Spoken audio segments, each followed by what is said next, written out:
Welcome to episode 37 of Crave the Book. Today we're going to be covering chapters 79 through 85 of Tracy Wolff's Crush. And a couple little trigger warnings here. We do, in the spoilers section, have some talks of self-harm. So just, some warnings there, but all relevant to the conversation. And we do have some pretty good mental health PSAs included in this episode. But for the most part, we've got a lot of jokes, lots of fun, lots of sillies taking place in this episode. So without further ado, let's go ahead and get started. All right, guys, episode 37. I am very tired because I was up late last night creating an awesome ASMR for you all. If you go check it out, it's going to be the Dragon Court ASMR. And if you listen very carefully through the sounds of New York City and partying and fireworks, you can also hear some of Grace's favorite songs. And they're very echoey. Mr. Moore helped me last night to give them like that.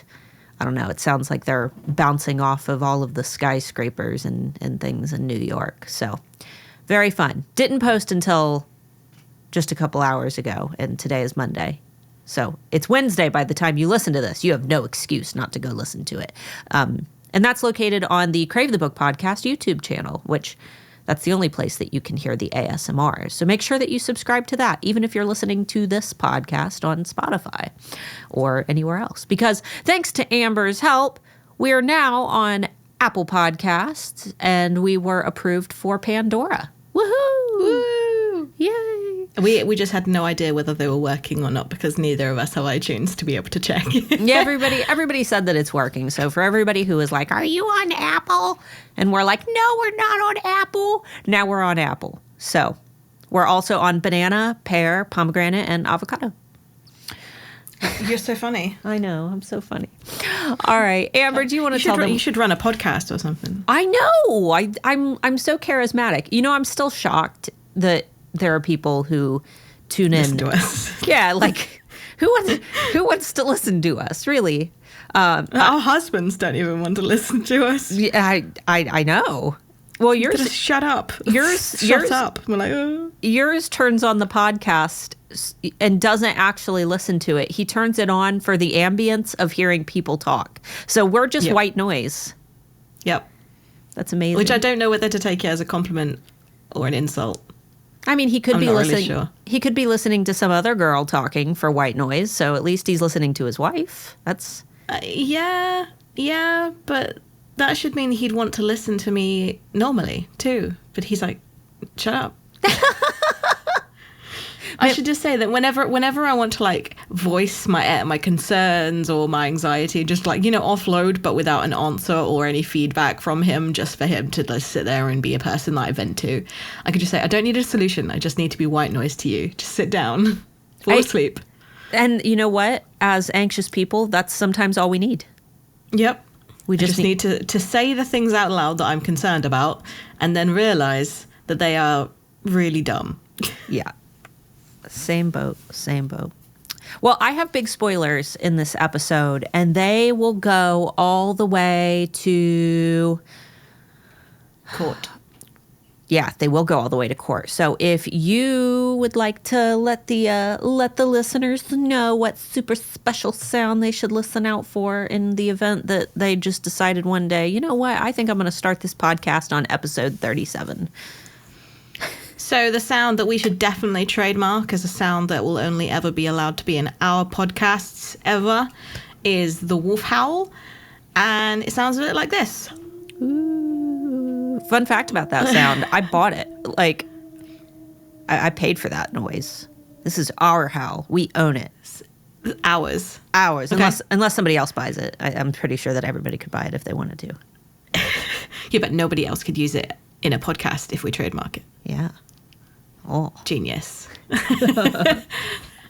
So yeah, if you want to listen out for the wolf howl, everything before that sound will indicate that was a note or something that we thought was relevant to the chapters that we have read today.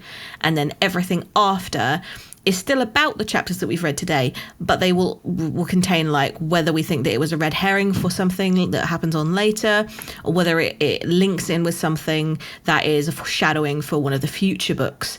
So if you haven't read up until Court and you don't want it be ruined, drop out after the Howl or just before the Howl, just in case you hear something you go, no.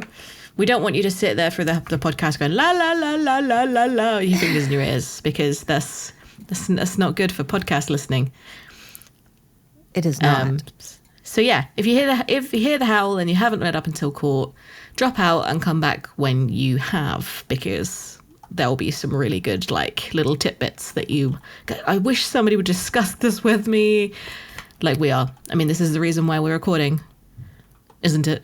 It is, because I saw somebody in the group like saying, I've read all the books and I don't know what to do now because I'm thinking about rereading them. I'm like, that's why we've got the podcast, because this is ours. Yeah, hours. We will reread, so you don't have to. Exactly. Hours and hours and hours, or read along with us. That's fun too. And I was going to say, that there aren't any spoilers that are devastating, but if you just heard the clickety clack of my keyboard, that's because I thought of a spoiler that will be devastating and I added it to the list. So it will definitely ruin Court for you if you haven't read it. So make sure that you wait to listen. And possibly would ruin Cherish, depending on what happens. Yeah.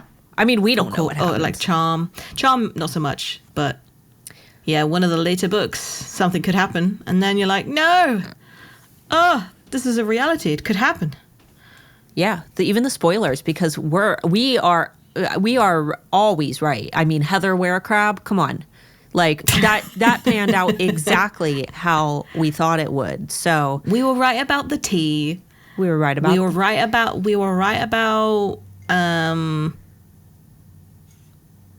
Heather coming back. She wasn't just like a throwaway character. See, now you're putting spoilers in. Yeah, but like we were like, oh, but she came back in this episode. Yeah, she did. She disappeared, and we thought that was Heather Werecrab, but she came back. You're right. She did, because Grace was in our last episode about to get sexy with Jaxon because Hudson was asleep. But then Grace's alarm goes off and it wakes up Hudson, and it's like, oh no, we woke up baby Hudson. Now we need to get him a bottle and change his diaper, because we got this stupid phone call with Heather. And the start of this episode, Grace is waking up in the morning and sending Heather a quick message that says, thanks for the phone call. And she talks about how she invited her human friend to the scary paranormal death school. And she's just like, oh, I guess I'm going to have to break it over spring break to Heather that paranormals are real and I'm a gargoyle. And I'm like, is it not the same rules like with Harry Potter? Are you not? Can you just tell everybody? Like, I thought that they had to keep their identity a secret. Is that not how this works? Or can you just decide like, oh no, she's my friend? Well, I don't know, because the way that they were going to let her know with the school, it was only delayed because her uncle kept chickening out or things kept on getting in the way. So it wasn't like a big secret. They were just like, we can't just come out with the fact that we're a vampire or a werewolf. We have to kind of let the right person tell her the answer, because otherwise she might freak out. But no one at any point has said, you cannot tell. I mean, I think it's silly that, I mean, maybe it's not silly, but Tracy hasn't given them a word. They're just humans. Like, for example, in Harry Potter, they're muggles. In the Cassandra Clare books, the Mortal Instruments, they're mundanes. Like, I kept on going to call them muggles and mundanes. But they're just humans. They're just humans. I mean, it keeps things simple. Yeah, but no one said, like, you cannot tell the humans, because I think that everybody's got their own sort of power struggle anyway as to what they want out of it. Well, some people just go, we don't actually associate ourselves. We're in the middle of Alaska. We don't talk to anybody. The thing is, Hudson in this chapter, skipping way ahead to the boneyard scene, but Hudson talks about humans wanting to wipe out the paranormals and how it isn't fair that they have to keep their existence a secret.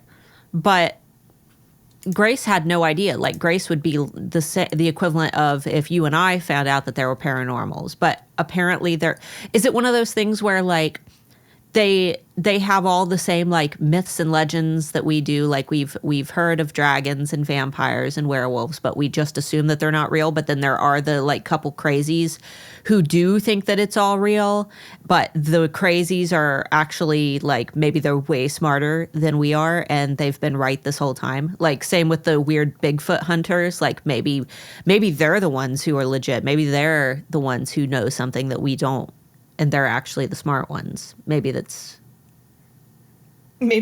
some guy who's sitting down in his basement with like a bunch of like Polaroid pictures of vampires and werewolves all pinned up to a cork board with all the red string like zigzagging, connecting it all. And he's sitting there shaking and trembling like Tweak from South Park, drinking his coffee as he does weird vampire research on the internet. I hope it's a guy in a hut, like a couple of miles away from Katmere, and his name is like Trevor or something really... Uncle Phil. Maybe Uncle Phil knows nothing. He's clueless. He's like all these damn kids. He's suspicious of his brother / half-brother or step-brother, maybe brother-in-law. We still haven't worked out who he is in relation to this family. But maybe he doesn't know anything at all. Maybe he's the adopted kid. And they were like, oh, wouldn't it be cute if we adopted a human? Kind of like a pet. Here's the thing. We adopted a human. Here's the thing. Like... Tracy is still writing Charm, which means she likely hasn't started Cherish. She's probably just kind of drafted it out. We're like to the point now where we can message Tracy at any time and she responds to us. She knows who we are. We could have that influence where if we wanted to, Amber, if we wanted to change the course of history, we could tell Tracy that Uncle Phil has become a very important part of the Crave the Book podcast, and that we are requesting that somewhere in Cherish we get Uncle Phil, even if he just comes over for lunch, even if he just pops in for a minute. We want Uncle Phil. Yes, we do. And I want him to look like Dr. Phil. Interesting. Do you reckon he's older? Yes. Or younger? Older. Okay. But not necessarily wiser. I mean, he flies crazy planes. I pictured him to be like a kind of like big outdoorsman with like a long like gray beard and long gray hair, but like well kept, like trimmed nice. I'm imagining that he keeps some kind of like Grand Theft Auto like garage of all the vehicles he owns and can drive. Like he just like goes out and he's got like a hangar. He's got an airplane hangar, and it's got like a snowmobile, fighter jet, pair of skis. He's got a tank. Jet. I think that he's like slowly accumulating all of the vehicles just in case he needs it. That would be so great, Amber, because everybody loves a scene with like the hot guy driving like the sexy car. So like Hudson could go like down the mountain and like steal a Lamborghini from Uncle Phil and use it as like this getaway car for him and Grace. I don't know. I'm just making shit up. I'm thinking about Alice and her Porsche, her yellow Porsche. Did you know, getting way off topic, but did you know that Ashley Greene, the girl who played Alice, got to lease the yellow Porsche that she drove in New Moon for, I think, 2 or 3 years. She got to drive it, but then she had to give it back. But she got to keep it for a while. That's fun. Speaking of cars. Speaking of cars. So there was a scene... Because they're going to the Dragon Boneyard. Okay, that's where we're at. They need to get to the Dragon Boneyard, get the Dragon Bone before they go to the Unkillable Beast. So next stop, they've got the Bloodstone. Or no, they don't have the Bloodstone. They're going to get the Bloodstone tomorrow. They have won the Ludares. If they don't die in the Dragon Boneyard, they get the Dragon Bone, and then after they get the Bloodstone tomorrow, then they're going to go to the Unkillable Beast. So they're on their way through the tunnels to the Dragon Boneyard, and I took a picture of the part of the book, but Hudson decides to show his knowledge of vehicles. He says, let's see. Hudson can make me forget everything in a blink when he pushes my button, 0 to 60 in 2.8 seconds. And then Hudson says, what are you, a Bugatti? He asks. That's the only car in the world that can go that fast. That's not true. Not 0 to 60. I had to ask Mr. Moore. The Bugatti was the fastest car. But if we're talking about 0 to 60, the newest Tesla Roadster can go that. I mean, that's he scoffed at that remark. So Hudson, sweetheart, honey, baby boo, baby hudders, you need to learn about cars before you start spewing your mouth. Okay, okay, sweet stuff. All right. And then you would put in there about it's only now you've pronounced it in the American way that I now understand what they mean by a pun. Yeah, because Grace said, when you start bugging me, yeah. I was like, I didn't understand the pun at all. I didn't either. I didn't get that it was a pun until I see it typed out. Bugging and it's not Bugatti, it's Bugatti. It's a Bugatti, not a Bugatti. It was just really strange. I mean, when you it was like a joke. You know, like when somebody gives you a joke and you're like, I don't get it. And you laugh anyway? There's a real stretch. Yeah. But like if maybe Tracy had spelt it B-O-O-G, if you keep booging me, then yeah. Boogin'. And then it was like, okay, at least that would have been okay. I guess the same pronunciation, but I would never have got it anyway. Maybe that's what he means by it was the worst pun ever, because it genuinely was. It was. It was an awful pun. Yep.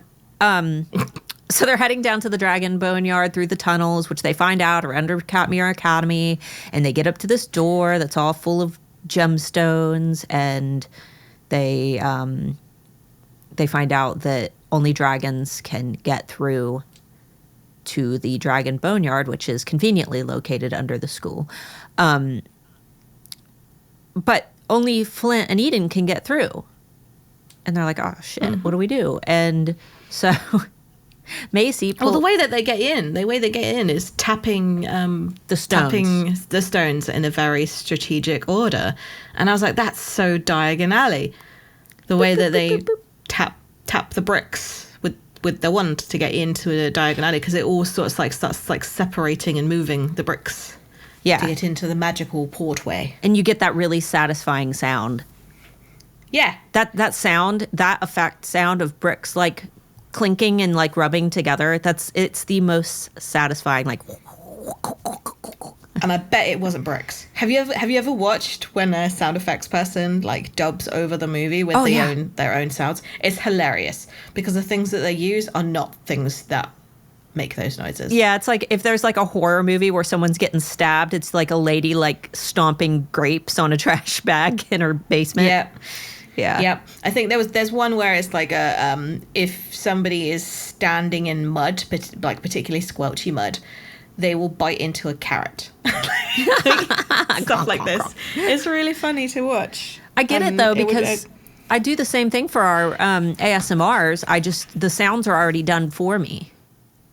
Yeah, I think it would be a really fun job. Oh yeah, because a lot of them I'm really poor at timing though. Well, people do it from home too. Like they just record it like in their basement and then they sell those sound effects to studios. Yeah, like attaching like tennis shoes and squelching in mashed potato to walk through snow and stuff. It's great. Sounds sexy. So Macy pulls out her fanny pack, which Xavier, when she says it's her potions accessory bag, Xavier helpfully points out that it's an accessory bag. But the whole fanny pack thing, I'm sure that since a majority of our audience, I believe 86% is in the U.S., would you like to explain to our youngins out in the crowd, out in the audience, out in the yonder, why fanny pack might be considered a funny thing to those of you in the UK, Amber? Yes. Yes, I will. So fanny in Britain is a more polite name for the front bottom. The front butt. Yeah. The vagine. It's not something that a younger audience would say. It's very much if you were talking to a child and you wanted them to have like an age-appropriate name for them, like you might say that, or we also say Minnie, which is weird. Yeah, that's kind of strange. But a lot of the elder generation also have the name Fanny. So I think that's probably why it stopped being so well, like said a lot. It would be the equivalent of someone like walking up to you and being like, "Hi, my name's Vagina. What's your name?" Yeah. God. And they're usually an auntie. I don't know why, but they're always Aunt Fanny. I don't know why. Oh, dear Aunt Fanny. Aunt Fanny. No, Fanny's a butt here. Yeah. No, if you said like, I've got a really itchy Fanny, Ew. that's like you've got a yeast infection. You need to go to the doctor for some antibiotics. But then, but if they go, no, I've got worms. You're like, what? Oh, no. Oh. Fanny pack. So yeah, when you guys say Fanny, it's always really, really funny because we're just like, no, it doesn't go there. But in reality, it does. I mean, it does. It hangs on the front. You wear your hands around the front, but then we still call it a bum bag. So does that mean that we, as Brits, we should only ever wear it backwards? I think that I think it's supposed to go on the back, but I mean, you gotta like twist it around. I have a shelf. Yeah. I have like an actual shelf, so like it would just rest and bounce as I. It would be like a saddleback on a horse, just book, book, book.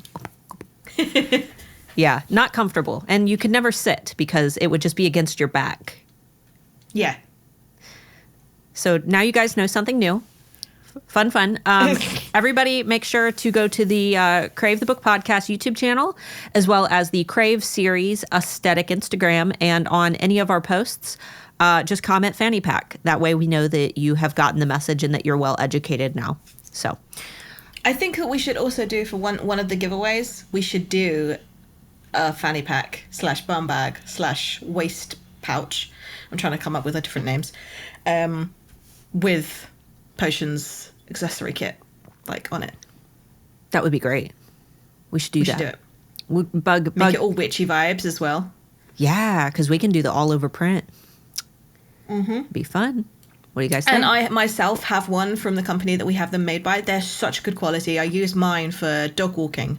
So it has like extra treats, carabiner clip, poo bags, a dog whistle. It even fits like a tennis ball. And then it also can fit my phone in it, my keys in it. When I'm like walking and I want both hands. We never have pockets. None of our clothes ever have bloody pockets. I don't understand. Who designs these clothes? But yeah, so I chuck everything in it, and it could fit so much in there. All your Pop-Tarts, guys.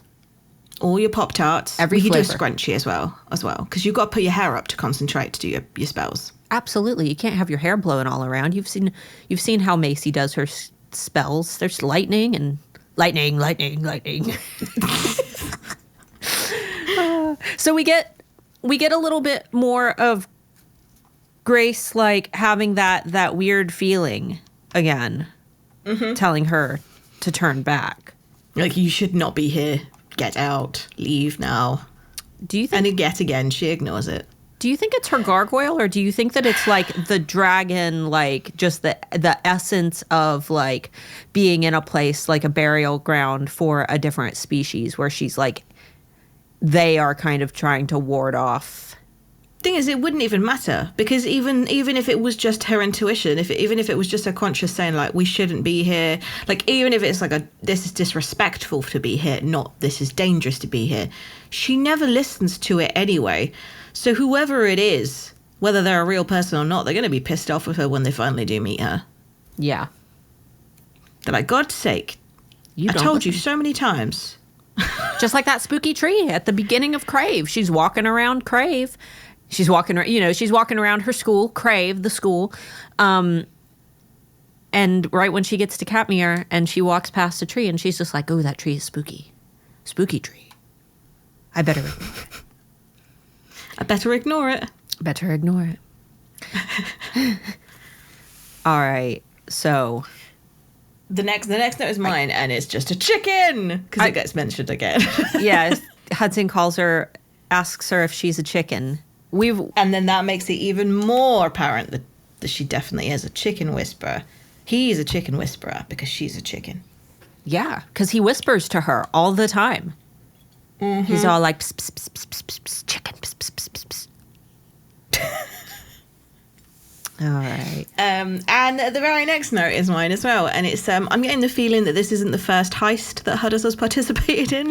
He seems to know how to break into a lot of things and hack the system.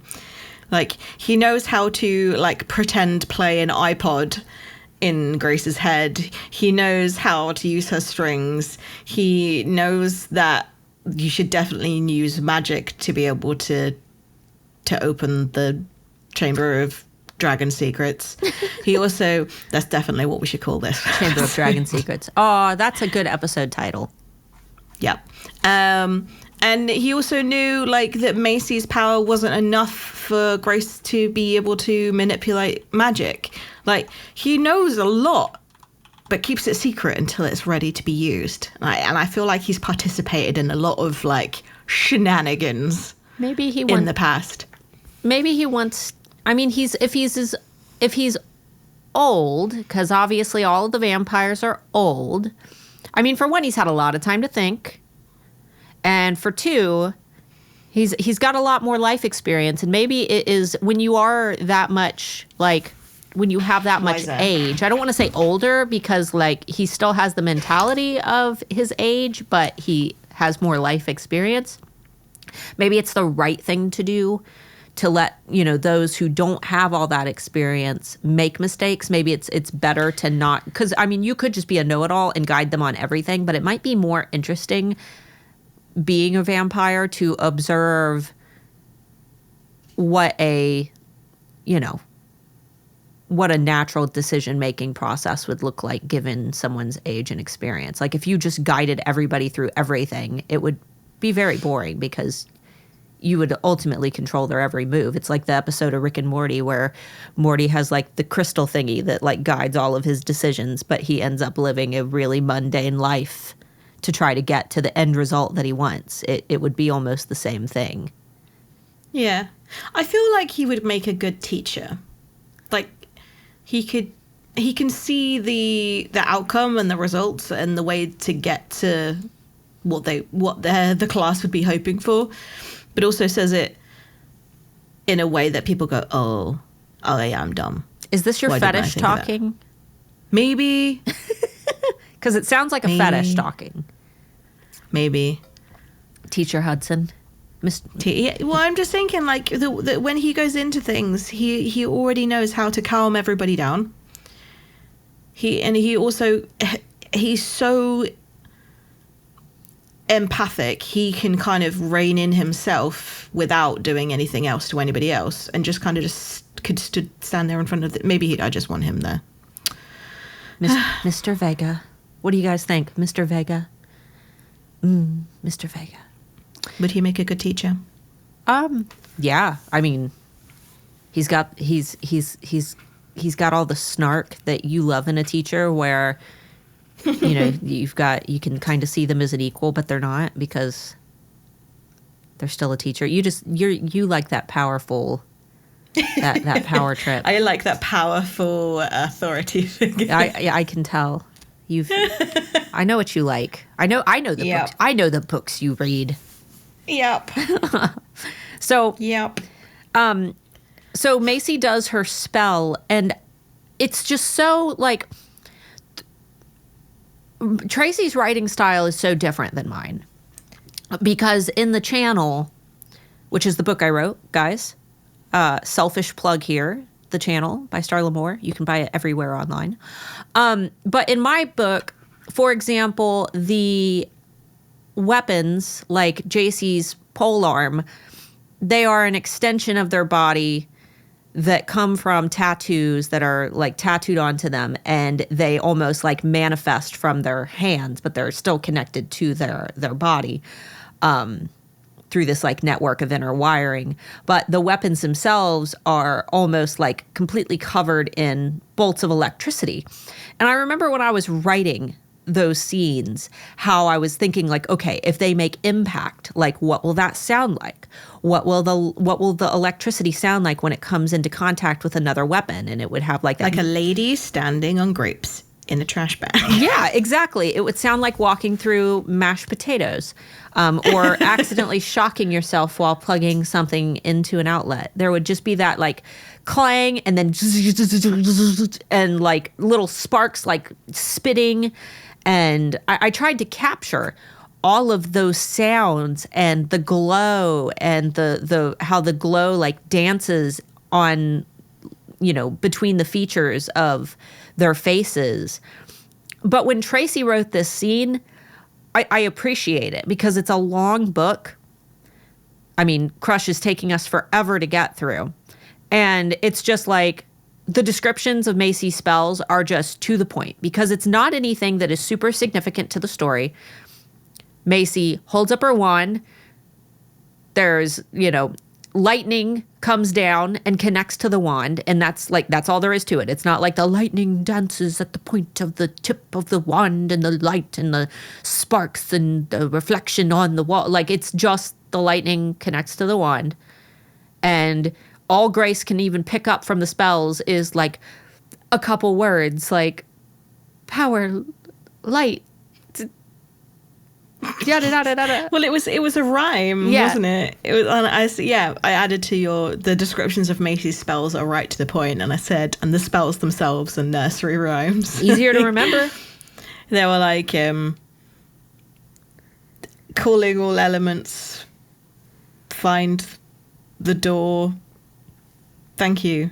It was like really simple. It was amazing. It wasn't like, oh, we don't have to learn an entirely new language for this as well. Like with Harry Potter, when you're like Wingardium Leviosa and things like that, which are like super iconic, they always become their own trope in themselves.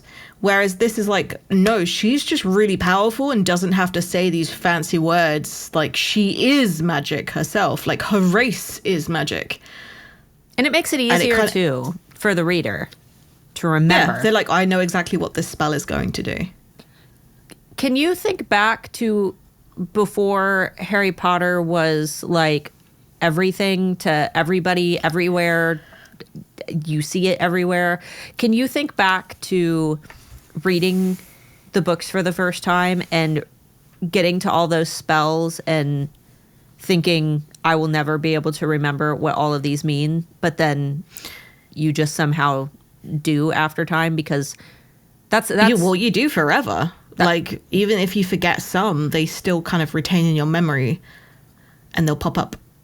It's a disadvantage of I was like, I will not read Harry Potter. Everybody else. I also I studied languages, so therefore it's like it's just a thing that is innate. Yeah, with me. But I was the same with Aragon, because that is full of random words that he made up that language. At least with J.K. Rowling, she actually kind of used words that were already pre-existing. Like in Gorgio, you could kind of work out what that meant. There was a root. Yeah, whereas Brissinger, you'd have no idea what that means. Yeah. And it just means fire. Like, you like, well, where would you get that from? And it was because Christopher Paolini actually made up a language for it. And they did the same for Lord of the Rings. Oh yeah, like that whole era of writing, and for fantasy novels, they wrote their entire language. I mean, Star Trek is full of it. Star Wars is full of it. Like, it's my jam. I love it. That's my least favorite part. I mean, I can respect it and think it's really cool, but as the reader / viewer, I like it. It definitely creates a classist thing where if you don't understand it, then it sucks to be you. Yeah. Because you're not going to follow what's going on. And also sometimes it can be done really, really badly. Harry Potter was amazing. It just worked. Aragon in the fiction really, really worked. Same with Lord of the Rings. It just really, I mean, the Elvish was incredible. Like, it didn't sound made up. There are people who know the whole language and can use it to communicate. Yeah, like Game of Thrones, Dothraki, and I can't remember what the race is called, but from Pandora, Avatar. Yeah. They have their own language as well. And it sounds really good, and it sounds like a real language. And it's because the people who made it up were people who studied languages anyway. But then you also have the really bad ones that are like, you're like, cringe. Like, you probably could have gotten away with just kind of, you know, when they go, oh, I've taken the first part of this word and the second part of this word and just switched them around, and now it's an entirely new language. And it's like, yeah, but you still need a structure for a language. Like, if you don't study language yourself, then it's not cultural. It doesn't work. Yeah. And it's really uncomfortable to listen to. And one of the worst ones is Grimm, the TV show. I can't watch it. When they start introducing the Blutbad and stop it now, please. Well, on the bright side, if we do get the Crave movies, then we won't have to deal with any of that, because I don't think that there are any other languages. No, there's not. It's all pretty Americanized, cut and dry. Yeah. I mean, you also start throwing a wobbly and things like that. The Britishisms. That's already too much for you guys. Yeah, but I can make sense of it. Like, I can understand it. I can't remember what one of them was, but you were like, what the hell is a blah, blah, blah? I can get... you guys remember middle school learning about context clues? That's what I'm driving into my 10-year-old daughter's head right now. I'm like, context clues. I don't know what this word means. I'm like, look at the words around it. The words around it will give you an idea of what it means. Yeah. A slack-jawed numby. Yeah, numby. Slack-jawed numby. That's right, numby. It's like quite clearly an insult, but I myself have no idea what it is, because we don't really go into the descriptions of what it is when we insult someone. Yeah. So the dragon boneyard, of all of the scenes, like their arrival there, maybe it's because I've played a lot of video games, but it's probably the most vivid scene in this book for me. It's because I can see it so clearly. It's almost one of those scenes that I feel I will be very disappointed if they don't do it the way that I see it. Because the way I picture it, it is almost like Chamber of Secrets vibes. But I picture it, pretty much pitch black, other than that light shining down from the center of the room onto that little island that's just kind of in the middle. And obviously it's a great distance away from where they have entered the room on this ledge, because it takes 80 seconds. So 40 seconds, and then they had another wind hit, and then 40 seconds, and then another wind was coming, and they were able to make it to the other side. So 80 seconds to cross, with the dragons flying at full speed to get there. So that's faster than a Bugatti, guys. I'm going to say Bugatti every single time. Bugatti. So yeah, that scene, very vivid. I'm imagining the dragons to be like the size of the skulls that are under the main castle in King's Landing in Game of Thrones, from the Targaryens, where they kept the big skulls down under the castle. You know what I'm talking about? Are you looking to me for the name of the place? Because I can't help you there. No, but do you remember Yes. the skulls? They said that some of them were so big that they filled the whole room. Like that's yeah. And we have House of the Dragon about to come out, so I'm sure we'll get some more cool dragon bones. But yeah. So they get across. There's, crazy winds, yada, yada. Oh, God, we're not going to make it. But, of course, they do. And then you noted, I should have noted this too, that Flint gets super sad once he gets to the graveyard. Yeah. And he gets all emotional over being in this graveyard. And yet they walk through a tunnel made of human bones to get to class every single goddamn day. And he has no such issues. Well, so it's his brother Well, then and then he drops the bombshell that it's every dragon in existence comes here. It's not just I'm in a graveyard. It's I'm in the graveyard. My family are here. You know what? And then everybody else are like, oh, ooh, awkward. What I love is that it, like, when a dragon dies, like, the bones just fall from the ceiling and crash onto this island. Like, it's not like this beautiful, like, burial, like, you know, they float magically with little glittery. Well, they're not expecting anybody else to be there, are they? No, they just fall. So we don't need it to be graceful. We don't need it to be respectful. It reminds me of like a garbage chute where the trash just falls in, boom, falls into the incinerator. Yeah. So they're looking for the tiny bone that they can carry, and Grace has decided that it would be best for her and Hudson to split up. I found this scene, I don't know, this is probably one of my favorite scenes in the entire book, because this is a scene where Grace, you know, she feels that emotion going into the boneyard, realizing like, oh, Flint's hurting, Eden's hurting because her mom is, you know, her mom's bones are there. And then Grace starts thinking about the fact that her parents are dead. And Hudson, who can read her thoughts, he apologizes to her, and there's this moment where their eyes connect. And I think that this is the first time in the entire book that Grace actually allows herself to forgive Hudson, even though she knows it wasn't truly, I mean, it was kind of his fault, but at the same time, it wasn't his intention. And the fact that she was able to let go of that grief, I think that this moment when she humanizes him and their eyes connect, I feel like that's where the real spark of their connection begins. Because she's been denying it up until this point. She has allowed herself to believe that he is purely evil, even when, like, her better judgment kind of tells her that, no, he's not. Like, he's too nice. You guys get along too well. He can't be all of these things. But she just denies that to herself. I think she forgets it as well. Yeah.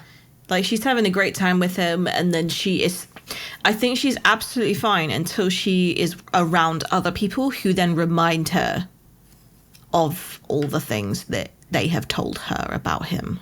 Yeah. And then she's like, oh, she becomes suddenly really moralistic. And yeah.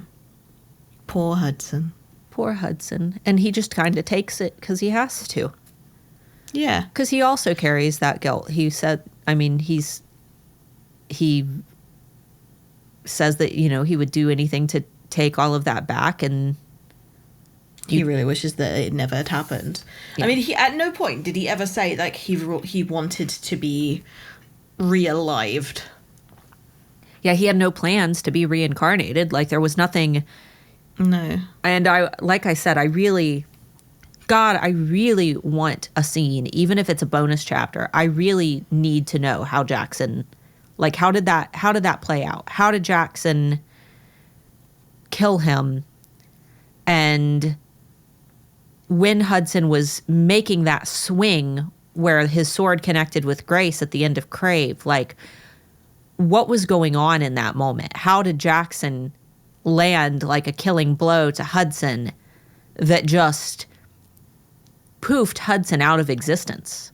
Because there couldn't have been a body. He had to have just poofed into nothing. Yeah. I mean, he did poof the wolves. He did. He did. He did. Speaking of Harry Potter. Yeah, I said, how much better would it have been if they had just gone Accio small bone and seen what happened? It would have been so does funny. Does Macy not have a summoning spell? It would have been so funny as like a little Easter egg if they would have tried it. Like, yeah, and someone just look over like, really? It'll be the bloopers.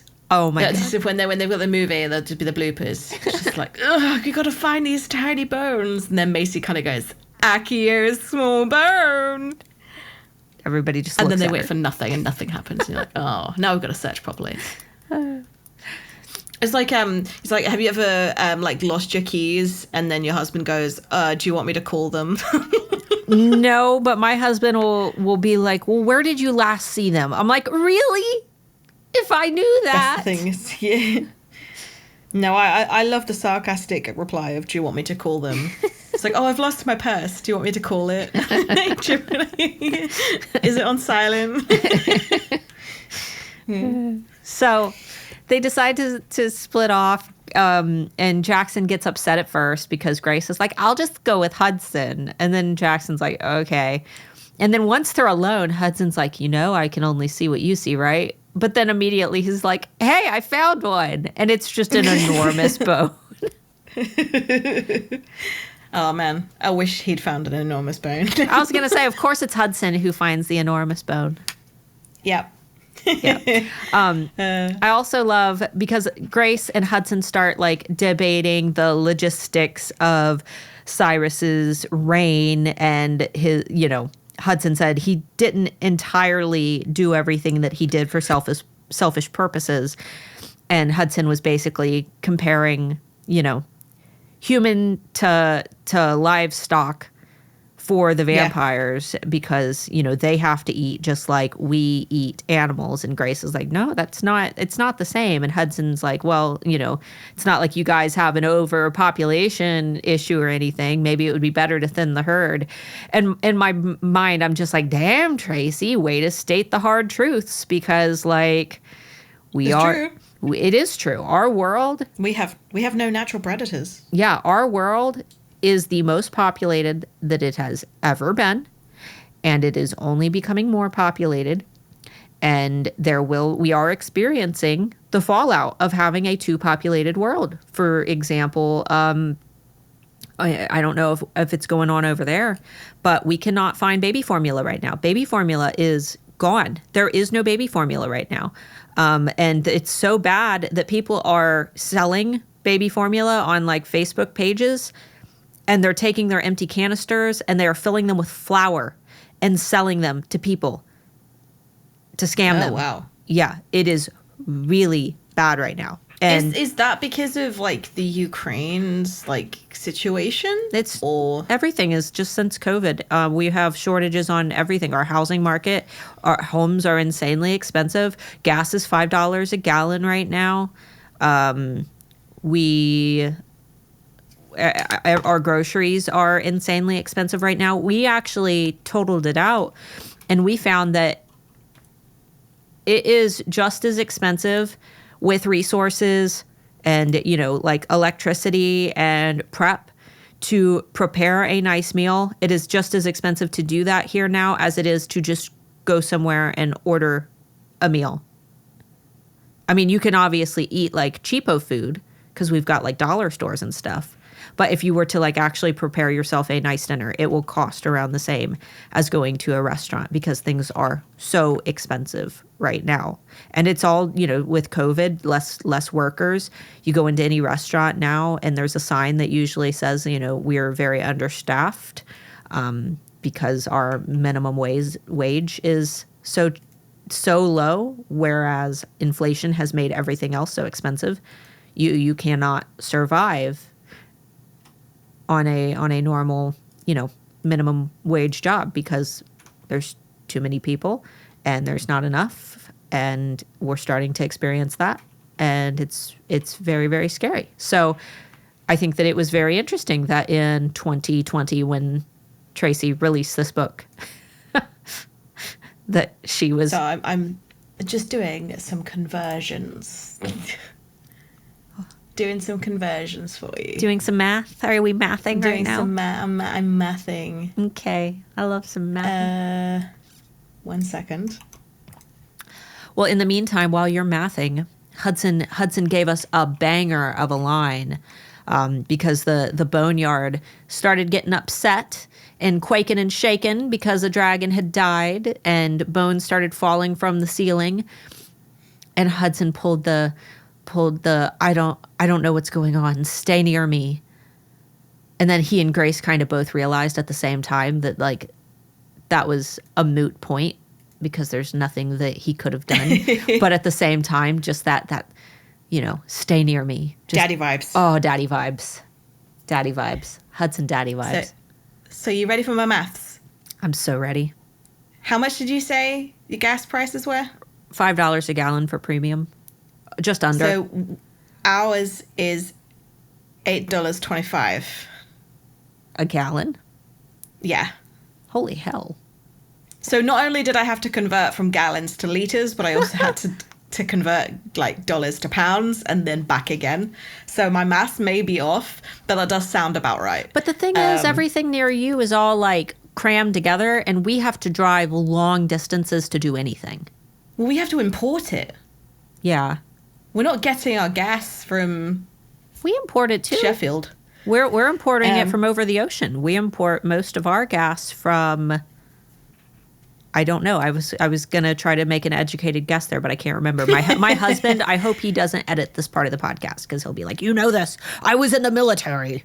Like, apparently the biggest crisis that we've got at the moment is sunflower oil. Oh no! But there's so many other alternatives to that, and I'm like, that's hardly a crisis. Yeah, because we can use olive oil, coconut oil, sunflower seeds, sesame oil. I know that the Russians love their sesame or their sunflower. Their sunflower seeds. Yeah. So you guys probably import sunflower products from Russia, which are probably being blocked right now. That makes sense. Yep. So one more language, difference thing. Xavier yelling, "Let's blow this pop stand," as they are leaving or trying to leave the crazy Quaken Chamber of Dragon secrets. Do you guys have that phrase? Let's blow this pop stand. No. And if we do, it's because somebody's copied it from another movie. Yeah. But you get context clues. Like, do you know what a pop stand is? Like, popcorn? No, pop. Oh, like fizzy? Yeah, pop. Oh. Pop stand. Which isn't a thing. Like, we don't have pop stands, but that would be what that would be a very that'd be a very Northwest statement. And what does that mean by to blow it? Like, let's leave. Let's ditch this pop stand. Like, if you're leaving Okay. you're leaving somewhere, like, let's bounce. Let's blow this pop stand. Oh yeah, no, we use that. Let's bounce. Yeah, it's the same thing. Let's bounce. Let's blow this pop stand. Okay. I was just wondering if that was if that was something that you guys said there, because I doubted it. No. Yeah. All right. Are you ready for spoilers, since we're almost already at an hour? Rad. All right. So here's my question, guys. The Dragon Court used to be at Katmere Academy, as we discover in Covet when they go to New York, right? Yes. Okay. Dragon Court used to be at Katmere.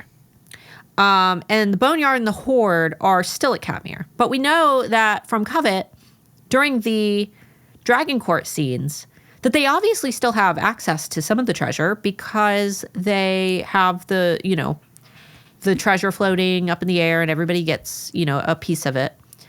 But there's treasure at Katmere. Why did they not take their horde with them? It's very undragon-like to not have your horde with you. Do they have it like spread out, like a little bit here, a little bit there? I like to think it was like investment banking. You don't put all of your stocks in one. Yeah, that makes sense. Location. It just seems. But also, now Katmere is destroyed. It is. Spoilers. Can they get there still? It's underneath, though, so the caves are probably still safe. But how'd you get there? I don't know. I wonder. You'd have to, remove all the rubble to find the location of the entrance. Wouldn't be hard for the dragons, though. They could. And I'm sure that the witches could, lift things with their. I'm sure that they have some. The witches won't do anything without payment in advance. They're bitches. Well, they've got a little bit of treasure. I mean, I'm sure that it's a good investment to pay the witches to help. Witches be bitches. But, yeah, I don't know. I think that in Cherish, and what I'm hoping is that Katmere gets put back together through some magical magic. Maybe Finn just, bippity boppity boo, and the whole thing. It's going to be like Hogwarts, so just like diddle diddle diddle diddle done. Yep. There you go. Cool. That's my hope. That's my hope, because out of all of court, I mean, there were deaths in court, and I won't say any specific deaths, but there were deaths in court, and there was stress in court, and all of these things. And the thing that made me the most sad in court was right at the beginning when Katmere Academy just kind of fell to rubble. I was like, oh, the building. Not the building. Not the building. Forget. It's like the end of Deathly Hallows Part 2, where you're seeing it. Like, you're seeing like all the rooms that you're used to, like seeing all the happy in, and you're seeing like dead bodies of characters that you've grown familiar with, like strewn about. Like, I just like to think of the props team just being really sad that like, we worked for years on this. Did they destroying it? Did they destroy the original set, or did they just put some clutter around the set, or did they build a new set, a cluttered set? No, I think that they destroyed the original set, but then also added to it, because destroying it, if it's made of like plasterboard, it's not going to make rubble. Yeah. So they would probably destroy it to make holes, make that look realistic, then add more rubble, pretend rubble. What's great is I'm sure they messed up that set thinking we'll never need this again, and then it's like, surprise, Fantastic Beast. Yeah. And the reunion and things like that. I reckon they green screened a lot. Watching the reunion, I was so mad looking at the fireplace. I'm like, why did y'all put fake fire in the fireplace? They edited the fire in the fireplace for the reunion. And I'm like, it would have been easier and less time consuming to just put a fire in there. Do you reckon they forgot?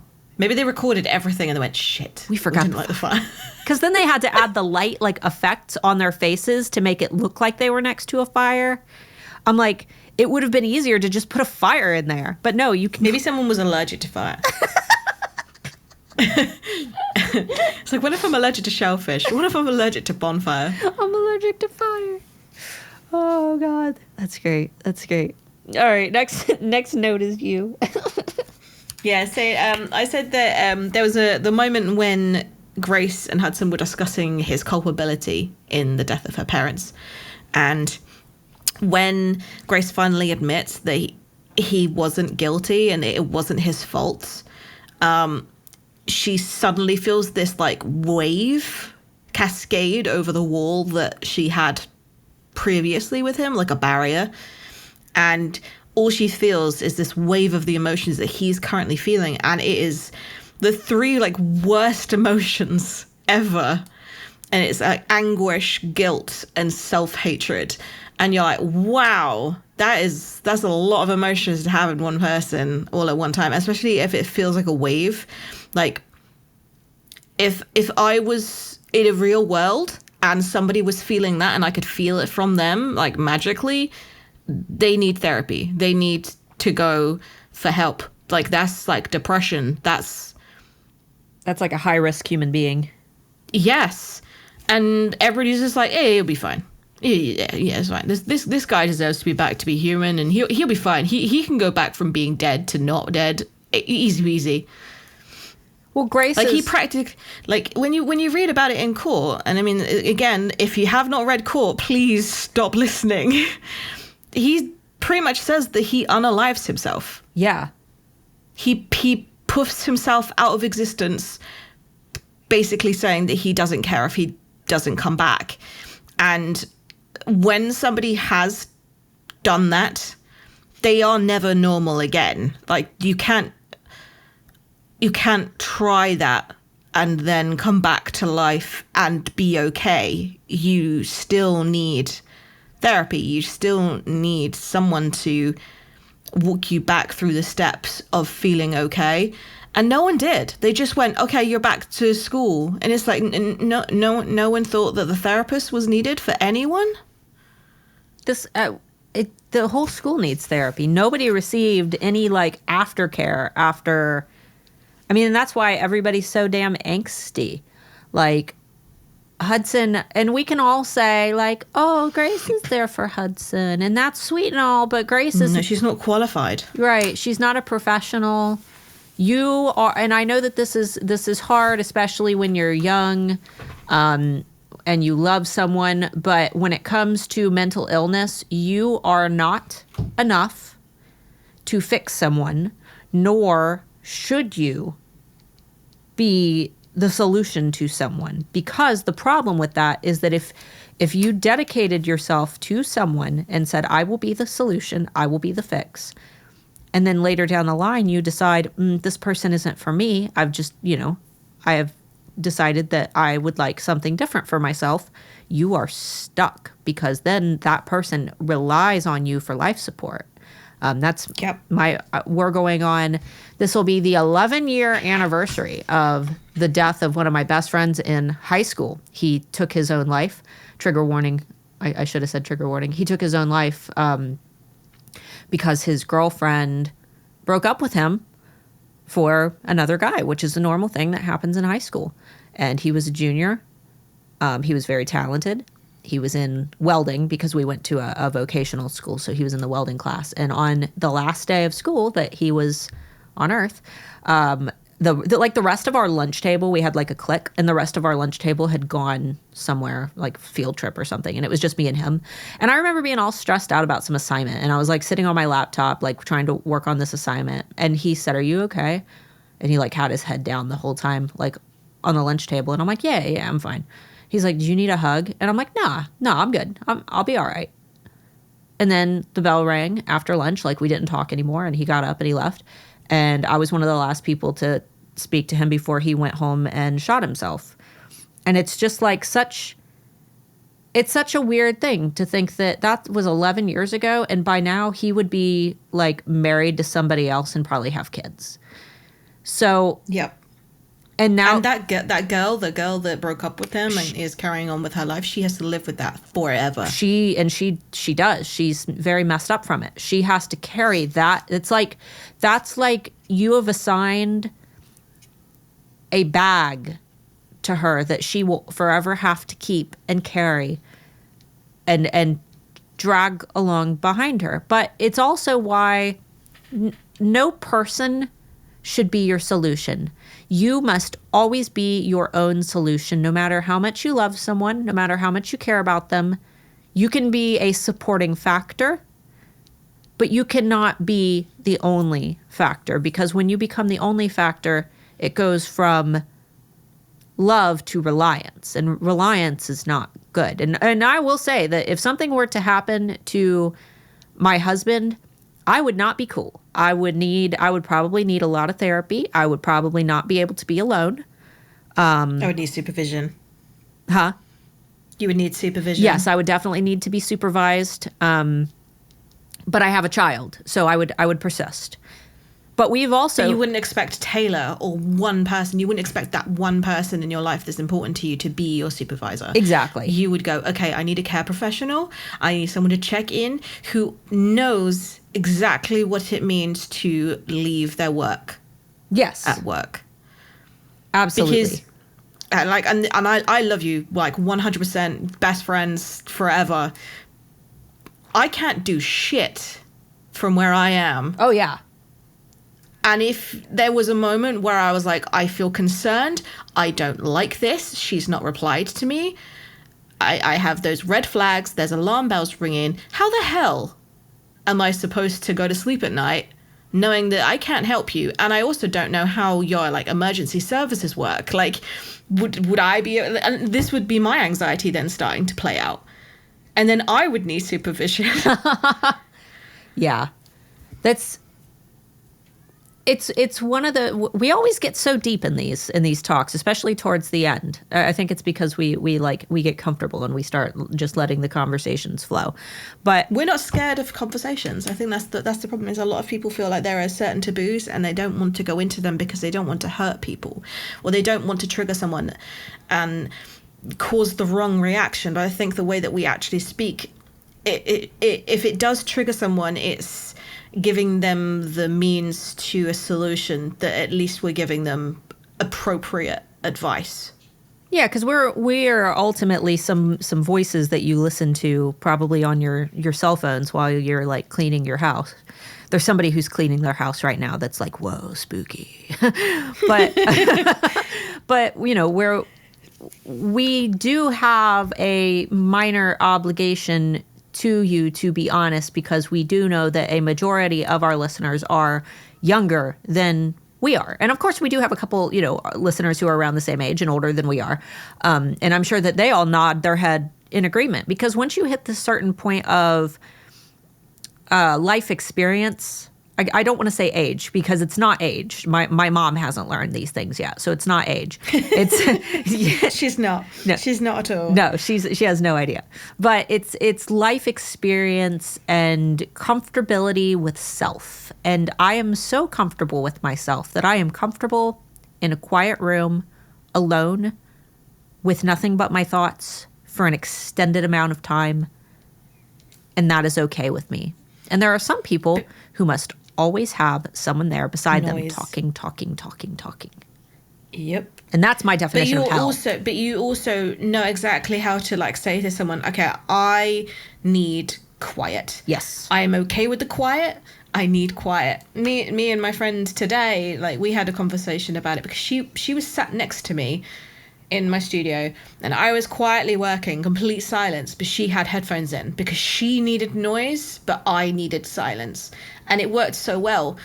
And I said, you can play the music on speakers. And she went, nope, I want it in my ear. And we were completely perfectly like okay with it. And I said, you do realize like I love silence.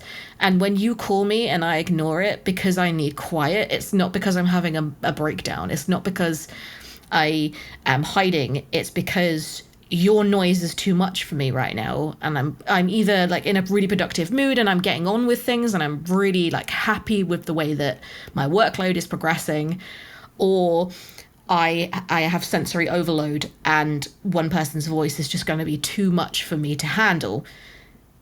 She's the opposite. She's like, oh no, I need supervision constantly. And I'm like, yeah, but why do you need it always from me, the one who likes the silence? Yeah. Like, she's like, I know I have to check in as well. Even if it's just are you okay? And me to say, I'm fine, I just need quiet. She said that she has so many friends that want to unalive themselves every day that she just needs to check in with me. And I feel so sorry for the fact that she seems to be the linchpin, that she seems to think that she's the person that's keeping them all alive. Yeah. I've actually... Because that must be horrendous. I've had friends like that. I mean, not since like, I don't know. I've had friends like that who tell me that like, I don't know. They try to put that on me.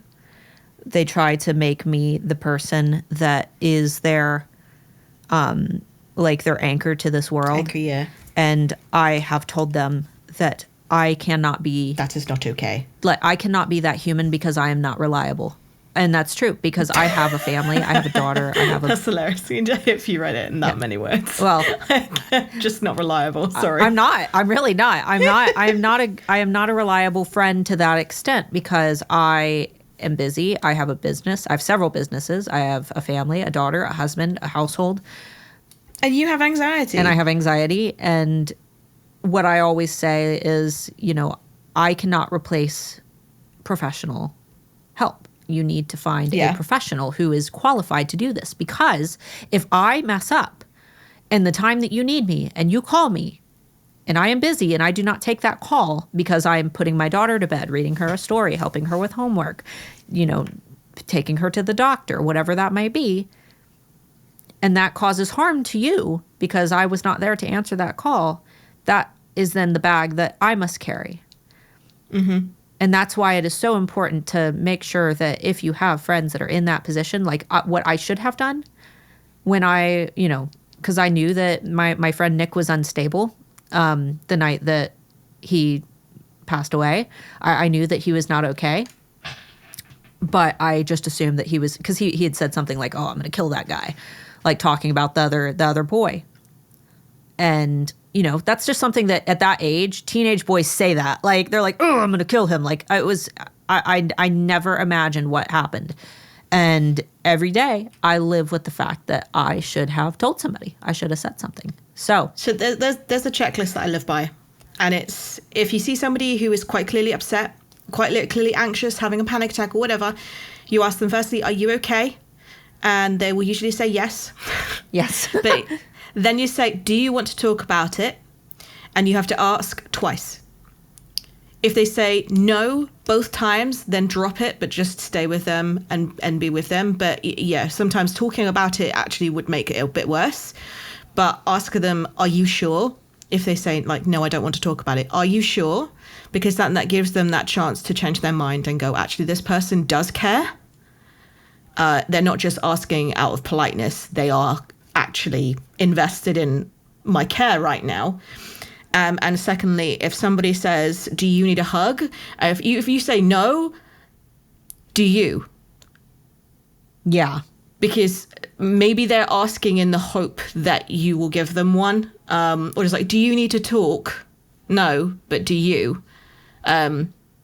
Sometimes humans are a bit complicated and kind of, what's that word? Project. They project onto the other person what they're hoping that somebody would do to them. So if they ask you a question like that, and it seems a bit out of character, like they're reading the room wrong, like you're like, why do you think I need a hug? Maybe they need a hug. And I kind of live by those rules because I personally never, ever want a hug. Yeah. Well, and you know, textbook here, the way that Hudson is responding in these scenes where, you know, right after they have this big discussion about, you know, his dad, and like he's already like apologized to Grace and she's accepted that, you know, and forgiven him. And then they have he feels like he can be a little bit more open with her, and he starts talking about his father and, you know, like really like owning what he believes is his and separating what he believes he is not responsible for. But then they hit this point where he kind of, he goes back to snarky again. And it's like it's all the signs of somebody who is carrying emotional baggage that they believe that nobody else wants to carry for them. Therefore, they think it would be better just to not talk about it and stop bringing it up. He's like, you know, just forget it. I'll don't worry about it. Yeah. I also know that there are certain conversations that I might want to have with somebody, but I don't want to know the answers. Like we had a cousin come over we had a Eurovision party on Saturday. Yeah, I saw. In the morning, we kind of got chatting because everybody had left. The party was kind of over, so it was a nice kind of quiet chat. And I realised that I didn't know actually what she did as a job. And I asked her, I was like, oh, so what do you actually do? And she said, I'm with Child Protective Services. And my brain went, I have so many questions, but I don't want to know the answer to any of them. And she said, that's fair enough, and you probably don't. And that was the end of the conversation. But I know now, if I had questions, she would probably answer them. But she would answer them in a way that she knows that I do not want to know everything. I think that sometimes you have to know your own capabilities for having a conversation with somebody. And to be able to have a universal signal for someone to drop it. A lot of times people will keep persisting with questions, and you need to have that, I'm done with this conversation now.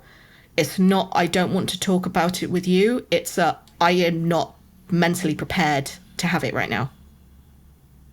Yeah. And I think Grace refers to that as the no trespassing sign.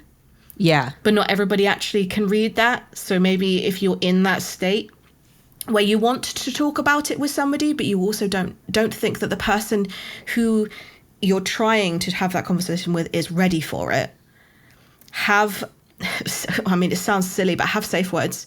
Have something that is like, look, if I'm going too much, if I'm saying too much, have something that you can say that will make me go, okay, I went too far, and I'm now hurting them more by having this conversation. Yeah.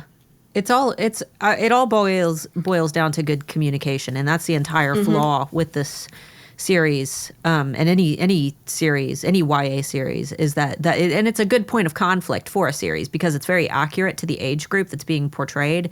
It is a lack of just saying what you are thinking. If you just say what you are thinking, and give permission to speak, and give permission to share feelings, and also have boundaries, but stating what they are. It's funny because she also speaks about this, like, maybe I should tell Jaxon what just happened between me and Hudson. She never does. Yeah, she's like, I'll do it later, and then she doesn't. Yeah, and then it makes that conflict even harder when they're trying to have that discussion about going to the island.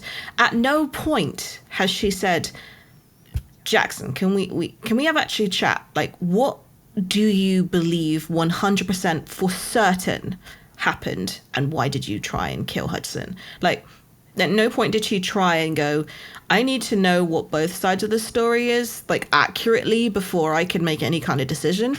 She's heard their side of the story, but now Hudson's kind of leaning her to another way. And then when they go and suggest to go and make him human, she's like, no, I don't want that plan anymore. But she hasn't voiced her concerns at any other point. Yeah, because she knows that everybody's going to freak out, and rather than kind of, voicing how she's feeling, right? When she starts feeling it, she draws it out until the last minute, and that's when everybody's like, what the hell? Really? What? Like, why? Where did this come from? Yeah. And then clearly he's had an influence on you because you're suddenly saying this rather than going, look, I've spent 2 weeks with this guy in my head, and the things that he is saying, they're not necessarily like, this doesn't make sense, but it's got to be true because he said it enough.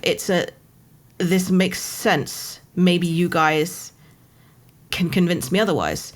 That she's not even trying to have a debate as to whether, like, they had all decided as a jury that he was guilty and that deserved to be a human. And he didn't even get to kind of say his bit. Yeah. So, yeah, they're just, I dread to think what actual court trials go like. I mean, Grace and Hudson were dragged to a prison straight, like there was no court case or anything. No. They just dragged into a prison that they never have the chance of ever escaping. Like, they didn't have a sentence. They didn't have you will last this many years. It was maybe you'll get out if you succeed in the trials. Thanks. And then the trials weren't real to begin with. It was it was all a joke. Yeah. Yeah. And they didn't prepare her during the stages of admitting into prison either. Like, I really hope that that's not how actual prisons happen. Like, where you go through each stage of, like, okay, we're going to put you through the showers so that you don't bring any parasites into the prison. Like, I don't even know whether that's real. But if I turned up and they suddenly shoved me naked into a shower, I would freak. Delousing. But I don't know whether that's real. It is. That could just be in the movies. No, it's real. They spray you down. If you're Who has lice? If you're going to be in there for, like, a long time. It's not like if you're just popping in for, like, a quick jail visit. So I've got 2 more notes, and both of these are big spoilers, because I know this episode's running a little longer, but I feel like we got good points in. But so Hudson says, it's all about balance, Grace. Did you ever consider maybe the creator had a plan for us too?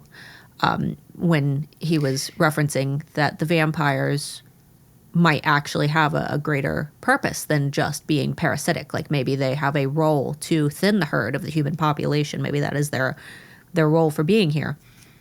Now, there's 2 words here that obviously stand out, and that's balance and creator. So my first time reading the series, I thought, okay, so he's making like a religious reference here. Maybe he, and by saying creator, it keeps the ground level for any interpretation. But obviously, reading Court, we learn a little bit more here. Balance being the role of gargoyles.